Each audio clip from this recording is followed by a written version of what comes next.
வீட்ல. கோர்ட் மூலியமா கோர்ட்டு எல்லாமே பார்த்தீங்க. என்னன்னா கம்ப்ளைண்ட் பண்ணுறேன்னு சொன்னாங்க. இங்கேயே நீங்கள் பார்த்துருப்பீங்க.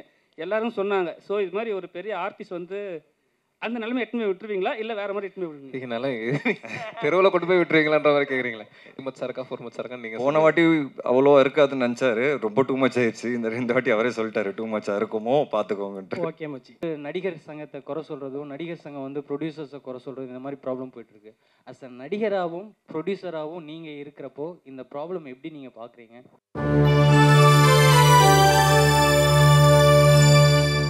ஹாட்ஸ்பாட் ஏற்கனவே ஃபஸ்ட்டு பார்ட்டில் பண்ணும்போது ப்ரொடியூசரை வந்து ஹாட் ஷீட்டில் உட்கார வச்சுட்டீங்க ட்ரைலர் போடும்போது. அதே மாதிரி நம்ம விஷ்ணு வைப்பீங்களா? கோர்ட் மூலியமா கோர்ட்டு எல்லாமே பார்த்தீங்க. என்னென்னா கம்ப்ளைண்ட் பண்ணுறேன்னு சொன்னாங்க. இங்கேயே நீங்கள் பார்த்துருப்பீங்க. எல்லாரும் சொன்னாங்க. ஸோ இது மாதிரி ஒரு பெரிய ஆர்டிஸ்ட் வந்து அந்த நிலைமை எட்டுமே விட்டுருவீங்களா? இல்லை வேற மாதிரி எட்டுமே விடுவீங்களா? இதனால தெருவில் கொண்டு போய் விட்டுருவீங்களான்ற மாதிரி கேட்குறீங்களே. இல்லை அப்படிலாம் இல்லை. நீங்கள் ஆனால் ட்ரெய்லர் ரிலீஸ்க்கு அப்புறம் அவங்கள அங்கே விட போகிறீங்களான்றது நீங்கள் டிசைட் பண்ணுறது தானே. நான் எனக்கு என்ன சரின்னு தோணுதோ அதை பண்ண போகிறேன். ஸோ இது ஜஸ்ட் இப்படி யோசிப்போமே. சப்போஸ் அந்த ஹாட்ஸ்பாட்டோட ட்ரெய்லர் அவர் நார்மலாக கட் பண்ணியிருந்தாருன்னா அந்த படம் ரீச் ஆகிருக்குமா ஆடியன்ஸ் கிட்ட? இல்லை ப்ராப்ளம் ஆகிருக்குமா? இந்த மாதிரி ஒரு படம் வருதுன்னு ஒரு சில பேருக்கு தெரிஞ்சிருக்குமா? இல்லை சார், அது பண்ண வேண்டியதாக இருக்குது சார். இன்றைக்கி இருக்கிற ஆடியன்ஸ் மத்தியில், இன்றைக்கி இருக்கிற சினிமாவில், காம்படிஷனில் we have to be different. Controversy இல்லை sir, we have to be different. அவர் டிஃப்ரெண்ட்டாக இருக்க ட்ரை பண்ணார். அவ்வளோதான் நான் சொல்லுவேன். இந்த கதையே நான் இப்படி ட்ரெய்லர் பண்ணால் யாருமே அது நோட்டீஸ் பண்ணுவாங்களே எனக்கு தெரில. ஆனால் நான் இப்படி ட்ரெய்லர் பண்ணேன்னா என் இருக்கிற கண்டென்ட்டை தான் நான் ட்ரெய்லர் பண்ணுறேன். இப்படி பண்ணால் அதுக்கு நான் அப்ரிஷியேட் பண்ணுறேன். அது ஸ்மார்ட் திங்கிங்ன்றேன் நான். ஜென்ரலாகவே படத்துக்கு டைட்டில் பார்த்தீங்கன்னா பார்ட் 2னா ஜஸ்ட் 2 தான் வச்சுருப்பாங்க. நீங்கள் வந்து டைட்டில்லே டூ மச் அப்படி வச்சுருக்கீங்க. ரசிகர்கள் பார்த்துட்டு இது டூ மச் அப்படின்னு சொல்லுவாங்க, அப்படி கணிச்சிட்டு வச்சுருக்கீங்க. இல்லை, டூன்னு சிம்பிளாக வைக்க வேணாம். ஜிகர்தண்டா வந்து XXL வச்சுருந்தாங்க. ஸோ அந்த மாதிரி இப்போ வெறும்னா டூன்னு வைக்காமல் இன்ட்ரெஸ்டிங்காக என்ன வைக்கலாம் அப்படின்ற தாட்ஸ் வந்துட்டு இருந்தது. இல்லை, நீங்கள் ஆல்ரெடி ஸ்கிரிப்ட் பண்ணிட்டீங்க இல்லையா? ஸோ இட்ஸ் டூ மச்சாக இருக்குமோ அப்படிங்க ஃபீல் பண்ணி வச்சுருங்க. டூ மச்சாக இருக்கும் தான் நினைக்கிறேன். அது நீங்கள் பார்த்துட்டு 3 மச்சா இருக்கா, 4 மச்சா இருக்கான்னு நீங்கள். போன வாட்டி அவ்வளோ இருக்காதுன்னு நினச்சாரு. ரொம்ப டூ மச் ஆயிடுச்சு. இந்த வாட்டி அவரே சொல்லிட்டாரு டூ மச்சா இருக்குமோ பார்த்துக்கோங்கன்ட்டு. ஓகே மச்சி. விஷ்ணு சார், சார் இங்கே தமிழ் சினிமாவில் வந்து பார்த்தீங்கன்னா இப்போ வந்து கரண்ட்டில் வந்து ஒரு ப்ராப்ளம் போயிட்டுருக்கு. ப்ரொடியூசர்ஸ் வந்து நடிகர் சங்கத்தை குறை சொல்கிறதும், நடிகர் சங்கம் வந்து ப்ரொடியூசர்ஸை குறை சொல்கிறது, இந்த மாதிரி ப்ராப்ளம் போயிட்டுருக்கு. அஸ் அ நடிகராகவும் ப்ரொடியூசராகவும் நீங்கள் இருக்கிறப்போ இந்த ப்ராப்ளம் எப்படி நீங்கள் பார்க்குறீங்க? ரெண்டுமே நானாக இருக்கிறதுனால எனக்கு ப்ராப்ளம் கம்மி. அதனால தான் நான் ப்ரொடியூஸே பண்ணலான்னு டிசைட் பண்ணேன். But sir, on a positive note என்னென்னா sir, cinema is going through சேஞ்சுங்கிறது கான்ஸ்டன்ட். இப்போ நான் வர்ற டைமில் பார்த்தீங்கன்னா, எனக்கு தெரிஞ்சு என்னோடய ஃபஸ்ட்டு படம் மட்டும்தான் சார் நான் ரீலில் பண்ணேன். அந்த ரீல் ஓடும்போது, அந்த ஒரு 48 ஃப்ரேம்ஸ் ஓடும்போது ஒரு சவுண்ட் வரும் சார். அந்த pressure as an actor first படத்துலேயே நான் ஃபேஸ் பண்ணியிருக்கேன். அதோட அந்த எராவே முடிஞ்சிருச்சு. செகண்ட் ஃபிலிம்லேருந்து நான் டிஜிட்டலுக்கு மாறினேன். டிஜிட்டல் ஃபில்ம் மேக்கிங்காக மாறிடுச்சு. நானும் டிஜிட்டல் கேமராவில் தான் நடிக்க ஆரம்பித்தேன். அந்த சேஞ்சை வந்து we had to accept in terms of film making. ஏன்னா ஃபில்ம் மேக்கிங் மாறிடுச்சு அங்கே. இப்போது ஒரு டைரக்டர் வந்து ஒரு இடத்துல ஒரு டேக் தான் போவார்னா, இப்போ வந்து வேறு ஆங்கிளில் அதே விஷயம் எடுக்கிறாங்க. அது we had to adapt immediately. Luckily நான் 1 ஃபில்ம் ஓல்டு தான். ஸோ என்னால் ஈஸியாக அடாப்ட் பண்ண முடிஞ்சுது. அதுக்கப்புறம் பார்த்தீங்கன்னா ஷார்ட் ஃபில்ம் மேக்கர்ஸோட வேவ் வந்தது. இந்த ஷார்ட் ஃபில்ம் மேக்கர்ஸோட வேவ் வரும்போது எந்த டைரக்டரும் எந்த அசிஸ்டண்ட்டாக ஒர்க் பண்ணணுன்னு அவசியமே கிடையாதுங்கிற ஒரு விஷயம் வந்தது. அப்போது ஒரு வேவ் வரும்போது பார்த்தீங்கன்னா again I had to adapt. திடீர்னு பார்த்தீங்கன்னா என் லெவலோட படங்கள் நடக்கலை. ஐதர் கம்மி பட்ஜெட்டில் நடந்தது, ஏன்னா ஷார்ட் ஃபில்ம் மேக்கர்ஸ் வந்துட்டாங்க, ஆர் பெரிய லெவலில் நடந்தது. அப்போ திருப்பி வந்து நான் ஃபைண்ட் அவுட் பண்ணி அந்த ஸ்மால் பட்ஜெட்குள்ளே போனேன். முண்டாசுப்பட்டி, இன்டர்நெட் நாளை திருப்பி பார்த்தீங்கன்னா அதை அடாப்ட் பண்ணேன். ஸோ இந்த அடாப்டிங்கிற ஒரு விஷயம் வந்து we have to keep doing in cinema in the world. என்னைக்கு இருக்கிற சுச்சுவேஷனில் லாஸ்ட் 4-5 இயர்ஸில் ஓடிடி பயங்கர டாமினேட் ஆகிட்டாங்க சார். ஓடிடி வியூவிங் டாமினேட் ஆனதுனால சினிமாவோட பிஸ்னஸ் மாடலே மாறிச்சு சார். வியாபாரமே மாறிச்சு. அண்ட் வியூவர்ஷிப் மாறிச்சு. All over country world viewership இருக்குது. பட் தேட்டருக்குள்ளே வர்ற ஆடியன்ஸ் வந்து குறைஞ்சிருக்காங்க. அந்த மைண்ட் செட் மாறி இருக்குது. ஸோ இந்த ஹோல் சினாரியோ மாறும்போது பிஸ்னஸ் மாடல் மாறினதுனால நிறைய விஷயங்கள் மாறணும் பேக் எண்டில். அதுதான் இப்போ நடக்குது. என்னோட சீனியர் ஆனால் நிறைய ஆக்டர்ஸ் இருக்கிறாங்க, ப்ரொடியூசர்ஸ் இருக்காங்க. எல்லாரும் இன்றைக்கி பேசி ஒரு நல்ல முடிவு பண்ணுவாங்கிறத நான் நம்புகிறேன். But change is needed.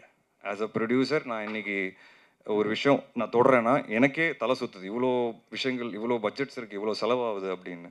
As an actor நான் போகும்போது எனக்கு என்னோடய பிஸ்னஸ் மாடல் புரிஞ்சதுனால எங்கேயாவது ஏதாவது ஒரு விஷயம் இடிக்குதுன்னா நான் வந்து ஓகே வாங்க சார் என்ன பண்ணலாம் அப்படின்னு பேசி ஒரு பிஸ்னஸ் மாடலை மாற்றுறேன்.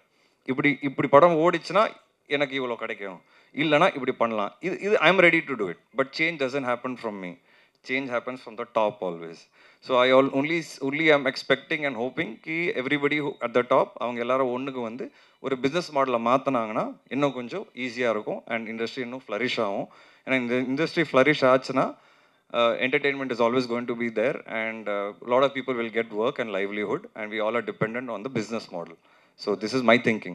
விக்னேஷ் குசுமு பிடிச்ச ஆள் சரிங்களா. ஃபஸ்ட்லேயே வந்து ப்ராப்ளம் ஸ்டார்ட் ஆகிடுச்சு அண்ட் ட்ரைலர்லேயே. அதுக்கப்புறம் அவரோட கான்ஃபிடென்ட்டில் நின்னார், ஒரு இடத்துல நின்னார், அதிலே வந்தார். இப்போ நீங்கள் வந்து செகண்ட் பார்ட் பண்ணுறீங்க, அதில் வந்து செகண்ட் பார்ட்டில் ப்ரொமோவில் என்ன சொல்லியிருக்கீங்கன்னா செகண்ட் பார்ட் எடுத்து எதுவுமே ஓடாதுன்னு சொல்லியிருக்கீங்க. மாசா கையில் வச்சுக்கிங்க ஏன்? இல்லை அதான் நான் அந்த டைலாக் நான் தான் ஆட் பண்ண சொன்னேன். அதான் சொன்னேன் இப்போது தப்பாக ஆட் பண்ணிட்டணும் அப்படின்ட்டு. பட் என்னென்னா சார், பார்ட் 2ங்கிறது இன்றைக்கி நானே 2 படம் பண்ண போகிறேன். பார்ட் 2 ஃப்யூச்சரில் உங்களுக்கு அனௌன்ஸ்மெண்ட் வரும். பார்ட் 2 வந்து ஒரு ரீகலெக்ஷன் வேல்யூ நல்லாயிருக்கு sir. As a producer and as an actor இன்றைக்கி இருக்கிற ஆடியன்ஸை வந்து நம்ம தியேட்டருக்கு கொண்டு வரணும் அப்படின்னா அவங்களுக்கு ரீகலெக்ஷன் வேல்யூ தேவைப்படுது. இல்லைனா 4 வாரத்தில் ஓடிடியில் வந்துடும், நாங்கள் ஓடிடியில் பார்த்துக்குறோம் ஒரு மூடில் இருக்கிறாங்க. அப்போது அந்த ரீகலெக்ஷன் வேல்யூக்காக அந்த சேம் டைட்டில்ஸோட போகும்போது அவங்களோட எதிர்பார்ப்பு இன்னும் கொஞ்சம் கூடுது. அண்ட் அது சம்டைம்ஸ் அந்த பக்கமும் போகுது. எல்லா படங்களும் இல்லை, சில படங்கள் ஓடி இருக்கு. பட் நம்ம கொஞ்சம் கேர்ஃபுல்லாக பண்ணணும். ஃபஸ்ட்டு விஷயம் என்னென்னா அந்த டைட்டிலுக்காக நம்ம கதை பண்ணக்கூடாது, கதை பண்ணிவிட்டு அந்த டைட்டிலை வச்சுக்கணும். இதுதான் சார் விஷயம். அந்த விதத்தில் இவர் வந்து ஆல்ரெடி கதை பண்ணியிருந்தார். நானும் பார்த்தீங்கன்னா என்னோட 2 டைரக்டர்ஸ் உட்காந்து எழுதிட்டே இருக்காங்க. கிட்டத்தட்ட ஒரு 8 மாதம் வச்சு their writing is very important. But part 2 கண்டிப்பாக இது வந்து உங்களுக்கு சாட்டிஸ்ஃபை பண்ணும். அண்ட் நான் பண்ணுற ஃப்யூச்சரில் பார்ட் 2 சாட்டிஸ்ஃபை கண்டிப்பாக பண்ணுங்கிறத நான் நம்புகிறேன். ஸ்போர்ட்ஸுக்கு வந்து நிறைய நீங்கள் வந்த படமே கபடியிலேருந்து தான் ஸ்டார்ட் பண்ணீங்க, அப்புறம் கிரிக்கெட். ஸோ இப்போ பார்த்தீங்கன்னா விக்னேஷ் போகத் வந்து இதுவாயிருக்காங்க. அந்த மாதிரியான ஸ்டோரிஸ் வந்தால் எடுப்பீங்களா? அதான் சார், ஸ்போர்ட்ஸ் படங்கள் இன்றைக்குமே எனக்கு ஒரு ஆசை இருக்குது. பட் என்ன சார், தொடர்ந்து பண்ணாலும் ஆமாம், நான் அதனால தான் இந்த வாட்டி சிசிஎலும் ஆடல. என்னென்னா எல்லாரும் திருப்பி எனக்கு ஸ்போர்ட்ஸ் பர்சனாகவே பார்க்குறாங்க. நான் சினிமாவுக்கு வந்துட்டேன், அதை விட்டேன். அது ஓகே, உள்ளே இருக்குது, நம்ம கூட இருக்குது. பட் ஐ வாண்ட் டு கொஞ்சம் அந்த மைண்ட் செட்டை மாற்றணும். I am now an actor and now I am producer. So அந்த மைண்ட் செட்டில் இருக்கணுங்கிறது maybe I might not do sports too often at the moment. ஃப்யூச்சரில் கண்டிப்பாக எனக்கு நல்ல கதைகள் வரும்போது கண்டிப்பாக ஸ்போர்ட்ஸ் திருப்பி தொடுவேன்.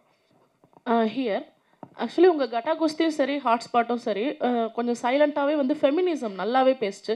ஈவன் ஹாட்ஸ்பாட் வந்து நிறைய டிஸ்கஷன்ஸை வந்து ஸ்டார்ட் பண்ணி வச்சுச்சு. ஆனால் இங்கே 2 விதமான ஆடியன்ஸ் இருக்காங்க. ஒன்று ஃபெமினிசம் பேசுனா அப்ளாஸ் அண்ட் அப்ரிஷியேஷன் வர கேங். இன்னொரு கேங்கு டோட்டலாகவே வந்து ஃபெமினிசம் பேசாதீங்க, பேசுனா எதிர்ப்போம்.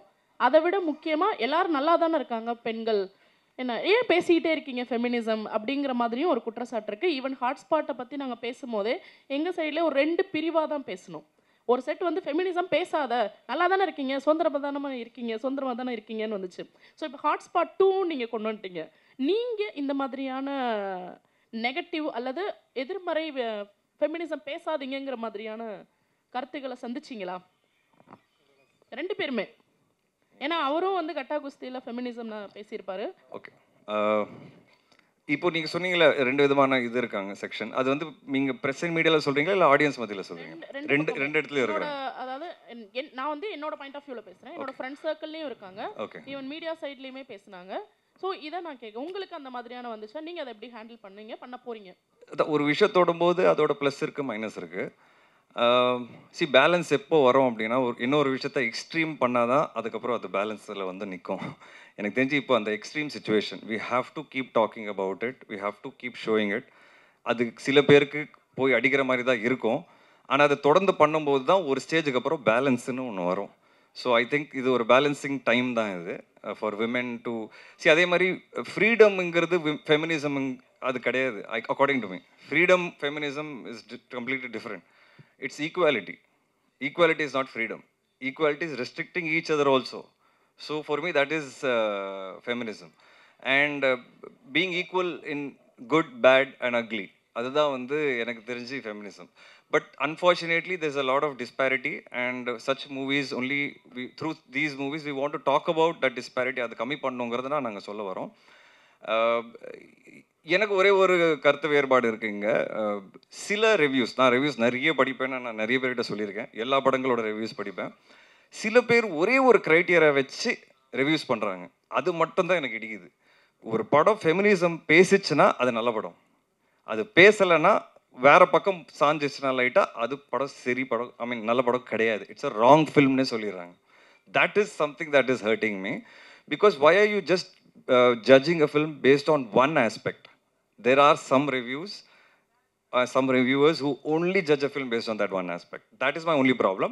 And in regards to audience, I think there is always going to be discussion, positive and negative. We as filmmakers, we as creative people, we should always take both and try to do our best. That's it. Vishnu sir அவர் பதில் சொல்லணும். இல்லை தான் கிட்டத்தட்ட அவர் சொல்லிட்டாரு. அதான் இந்த மாதிரி சென்சிட்டிவ் ஃபெமினிசம், காஸ்ட், சூப்பர் ஸ்டிஷன், இது எதை பற்றி பேசினாலுமே கண்டிப்பாக டிவைடட் டாக் இருக்க தான் செய்யும். பட் நம்ம கான்சைன்ஸ்க்கு எது சரின்னு தெரியுதோ அதை முடிஞ்ச அளவுக்கு மனசாட்சிக்கு விரோதம் இல்லாமல் ப்ரெசென்ட் பண்ண ட்ரை பண்ணுறோம். அது டாக் வந்ததுன்னா அது நம்ம என்ன பண்ணாலுமே வரதான் செய்யும். ஸோ அது ஓகே தான். விஷ்ணு சார் நீங்கள்